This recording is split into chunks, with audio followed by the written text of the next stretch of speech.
Assalamualaikum dear students, I hope you all are fine. What we read in our previous lesson was our unit number 6 about adjectival phrases. Revision of adjectival phrases is given on page number 44. Adjectival phrases were groups of words which do the work of adjectives. जैसे कि adjectives थे जो कि हमारे noun के बारे में हमें फर्दर एक्सप्लेनेशन या डिस्क्राइब कर रहे होते थे हमारे नाउन को, वो एक वर्ड होता था जिसे हम एडजेक्टिव कहते थे।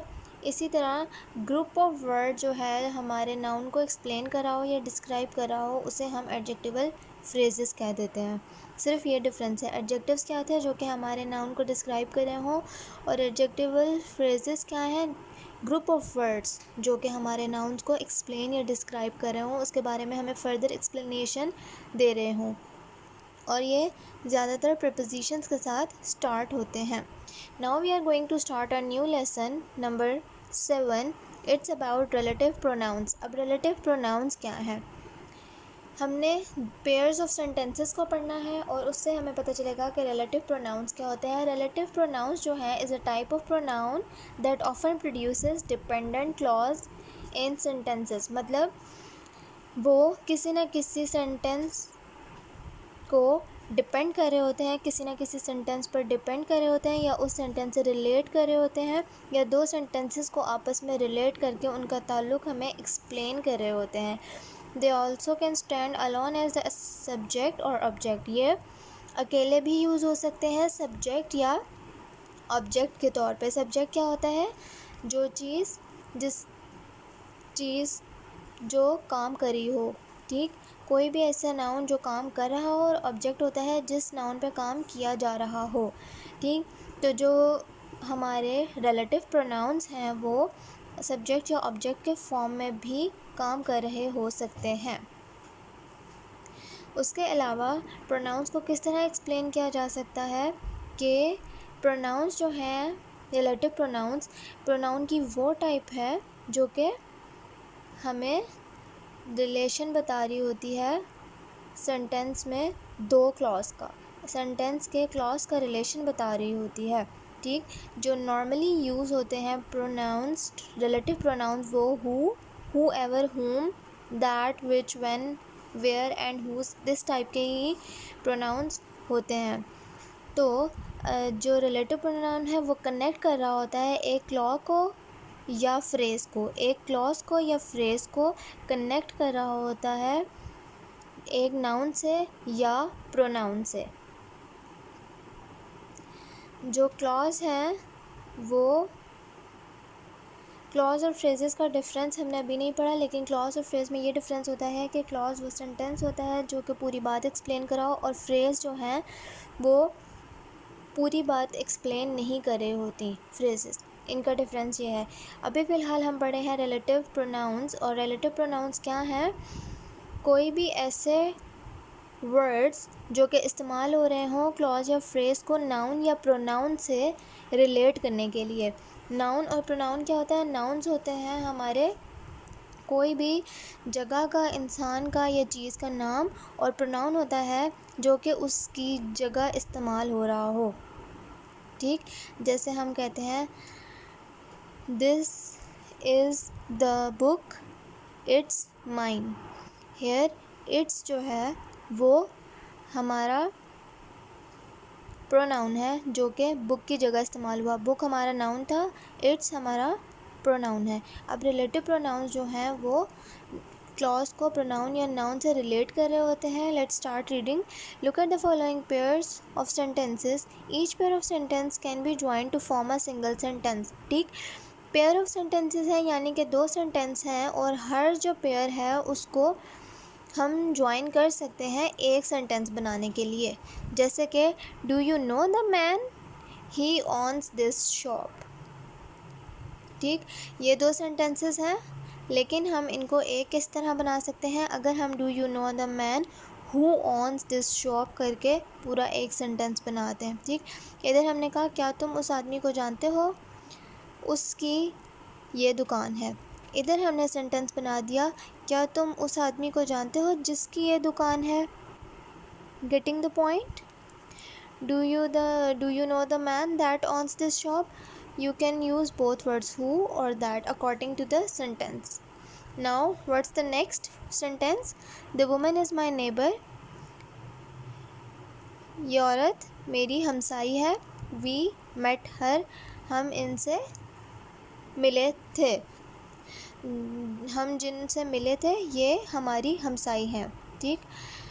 The woman whom we met, वो खातून जिनसे हम मिले थे, इज़ माई नेबर, वो मेरी हमसाई हैं. ठीक. इस सेंटेंस को अब हमने एक सेंटेंस बना दिया. These two sentences are joined together by using whom. इधर सेम whom की जगह दैट भी इस्तेमाल किया गया है. This is the book I lent it to James.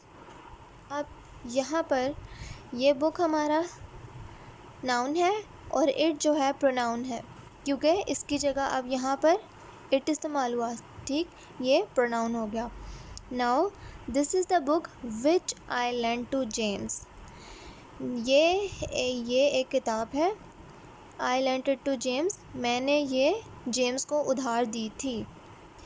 This is the book which I lent to James, ये वो किताब है जो मैंने जेम्स को उधार दी थी. I hope you are getting the difference. हम किस तरह से दो सेंटेंसेस को ज्वाइंट कर रहे हैं बाय यूजिंग रिलेटिव प्रोनाउंस. ठीक. जो कि हमारे क्लॉज को, हमारे सेंटेंसेस को आपस में जोड़ रहा है, रिलेट कर रहा है. The boy is very happy. लड़का बहुत खुश है.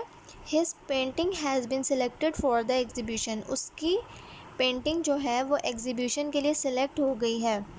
The boy whose painting has been selected for the exhibition is very happy. वो लड़का जिसकी पेंटिंग एग्जीबिशन के लिए सिलेक्ट हो गई है वो बहुत खुश है. ठीक. इस तरह से हम ज्वाइन कर देंगे दो सेंटेंसेस को बाय यूजिंग रिलेटिव प्रोनाउंस.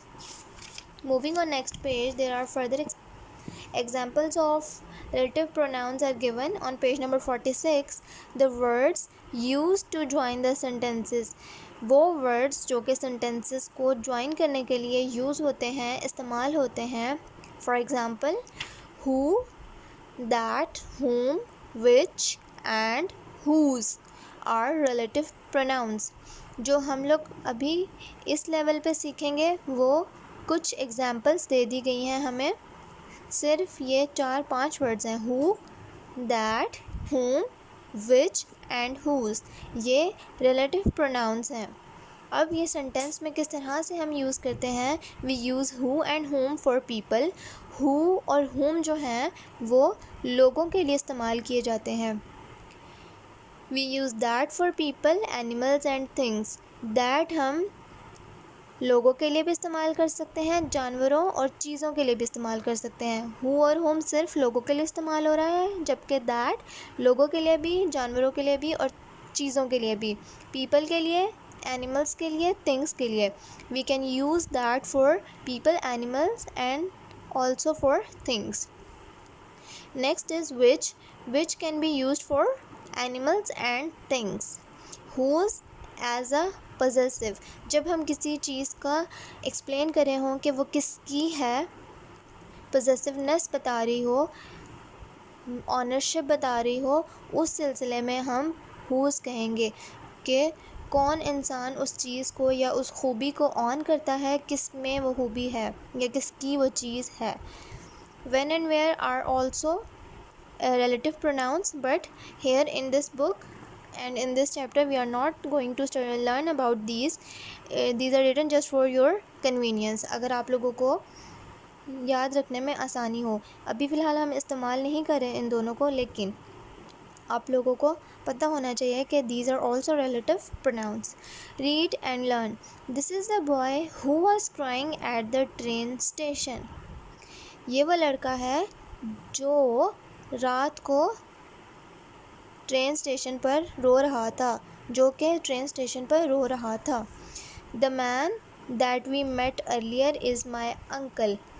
वो आदमी जिससे हम पहले मिले थे वो मेरे अंकल हैं. अब यहाँ पर उन्होंने दैट यूज़ किया. दैट क्योंकि पीपल के साथ दैट हम इस्तेमाल कर सकते हैं. हम यहाँ पर whom भी लगा सकते हैं. The man whom we met earlier is my uncle. That would also be correct. The fruiterer from whom you bought the fruit is my uncle. This is the toaster which I bought yesterday. ये एक toaster है जिसे मैंने कल ख़रीदा था. दो बातें हैं, उन्हें ज्वाइंट कर रहे हैं कि ये वो टोस्टर है जो मैंने कल ख़रीदा था. That is the woman. Her car was stolen yesterday. ये दो sentences combine हुए हैं by using whose.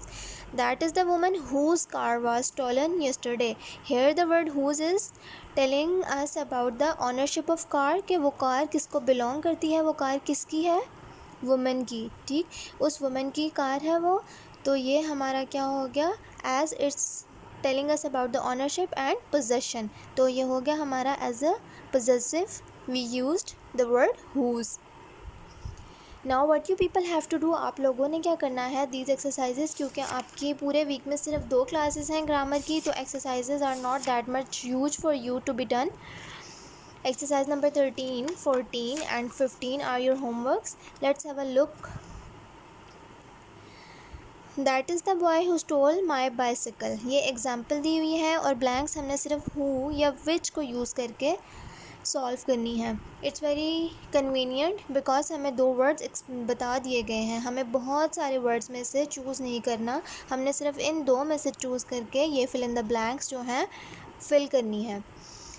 That is the boy who stole my bicycle. I lent him the book.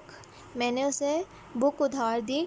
Dash I bought last week. अब जो book है वो क्या है, थिंग. ठीक, अब हु और विच यूज़ हो सकता है. हु थिंग के साथ नहीं यूज़ हो रहा, थिंग के साथ क्या यूज़ हो रहा है, which. So it's simple, we can easily do this. There is which.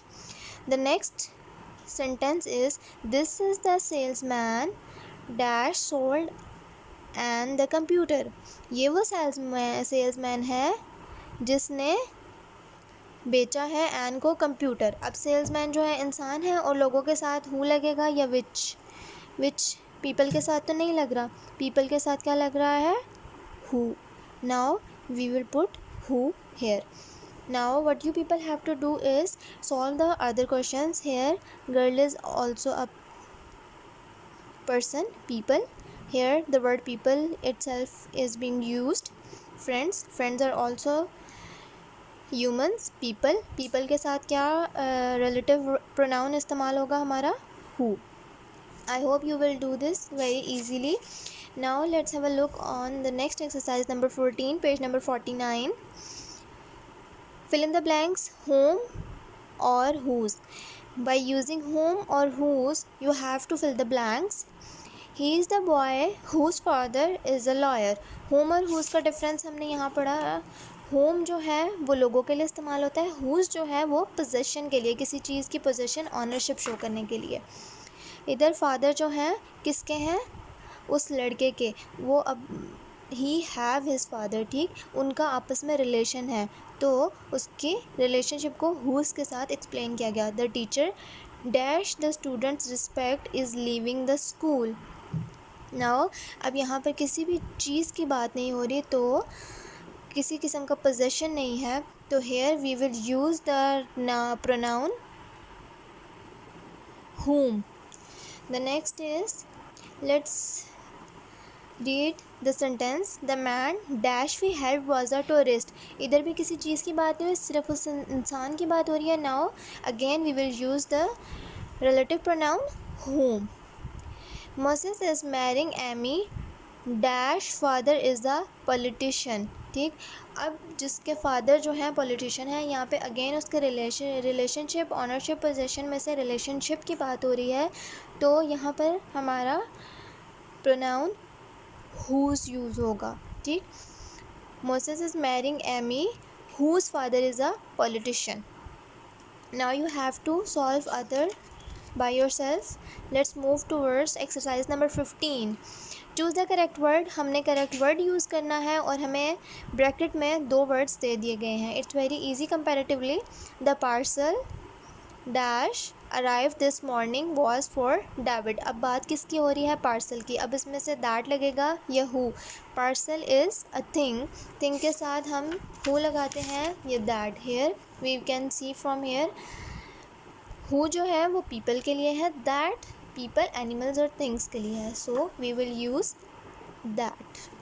The next sentence is, can you recognize the man dash cheated you? Now this one is little confusing because हमें whom और who दिया गया है जो कि हम दोनों people के साथ लगाते हैं, लेकिन इसमें डिफरेंस क्या है? who इस्तेमाल होता है जब हम सब्जेक्ट के बारे में बात कर रहे हों, who इस्तेमाल होता है जब हम सब्जेक्ट के बारे में बात कर रहे हों, जबकि whom जो है वो ऑब्जेक्ट के बारे में इस्तेमाल होता है। whom refers to object, whom refers to subject। Subject क्या है इस सेंटेंस का? Can you recognise the man cheated you, क्या तुम उस आदमी को पहचान सकते हो जिसने तुम्हें चीट किया? अब सब्जेक्ट है वो मैन, तो सब्जेक्ट के केस में हम हु यूज़ करेंगे। Now the boy dash I talk to just now, जिससे मैंने अभी बात की, is the teacher's son. Now whose और हुम, यहाँ पर ये अलग सेंटेंस है, ये अलग सेंटेंस है। इस सेंटेंस में पोजीशन शो नहीं हो रही, यहाँ पर सिर्फ रिलेट किया जा रहा है कि वो बॉय जिससे मैंने अभी बात की। Now we will use here whom, क्योंकि यहाँ पर पोजेशन नहीं है। This is the watch my uncle gave me. अब बात हो रही है वॉच की, तो वॉच थिंग में आता है और थिंग्स के साथ हु नहीं दैट यूज़ होगा। Now further exercise you will do by your self. I hope you people will do your homeworks and meet you in the next lecture. Take care of yourselves till then. Allah Hafiz.